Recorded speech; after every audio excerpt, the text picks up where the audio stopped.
يا من له صدري وكل شكايتي وبقربه كم تنجلي أشجاري.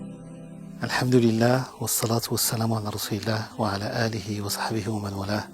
ما توفيق الاعتصام إلا بالله عليه توكلت وأنيب. Chers frères, chères sœurs, salam alaikum wa rahmatullah.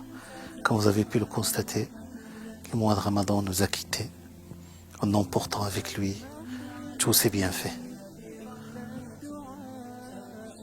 Maintenant, il nous reste à persévérer, à continuer, comme nous avons dit dans la Jumu'ah précédente, à persévérer, à continuer cet élan de spiritualité qui a été initié dans le mois de Ramadan et demander à Dieu sincèrement de nous permettre d'y arriver, de nous permettre de réaliser notre ascension spirituelle. Notre foi, vous avez pu le constater, a été fortifiée durant ce mois, a été consolidée. Nous avons besoin, autant que musulmans, mes chers frères et sœurs, de renouveler notre intention, de la corriger, d'approfondir notre foi, de goûter la douceur de la foi et de cheminer vers Dieu afin d'avoir un éclairage sur soi et un éclairage sur le monde. Le prophète Mohammed sallallahu alayhi wa sallam nous a mis en garde contre l'affaiblissement de notre foi, contre l'éloignement de la voie de Dieu subhanahu wa ta'ala. Il nous a mis en garde surtout contre les personnes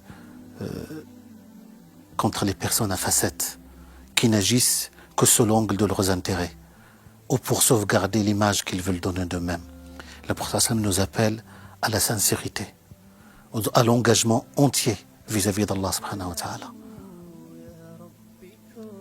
Dans le hadith authentique rapporté par le Bukhari et Muslim, selon Abu Huraira, le prophète sallallahu alayhi wa sallam dit 4 traits de caractère. Celui qui les éprouve, celui ou celle qui les éprouve est l'hypocrite type. L'hypocrite est menteur, faillit à ses engagements, n'est pas digne de confiance, profère des propos orduriers quand il dispute. 4 traits de caractère, celui ou celle qui les éprouve est l'hypocrite type. Et restera hypocrite tant que l'un de ces traits de caractère se manifestera chez lui. L'hypocrite est menteur, faillit à ses engagements, n'est pas digne de confiance et profère des propos orduriers quand il dispute. Il est très important, le prophète, en nous parlant de ça, en nous parlant de l'hypocrisie, il nous met en garde contre une foi superficielle, une foi juste extérieure. La foi, mes chers frères et sœurs, n'est pas une mise en scène, n'est pas une simple parure dont il faut se revêtir. Mais la foi, c'est d'abord une pratique, c'est d'abord une spiritualité, c'est d'abord un engagement vis-à-vis de Dieu, c'est d'abord une sincérité avec soi, avec Dieu et avec les autres, avec les âmes, et qui doit rejaillir sur notre comportement par une bonté, par une action exigeante vis-à-vis de nous-mêmes, parce que la foi nous impose une éthique vis-à-vis de notre action, une exigence vis-à-vis de notre comportement. Et tout ça, c'est par la grâce d'Allah subhanahu wa ta'ala.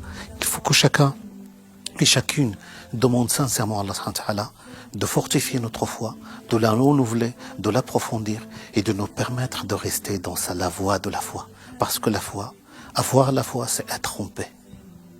Allah ta'ala yawfiqna wa yuhibbu wa yarda. Assalamu alaikum wa rahmatullah.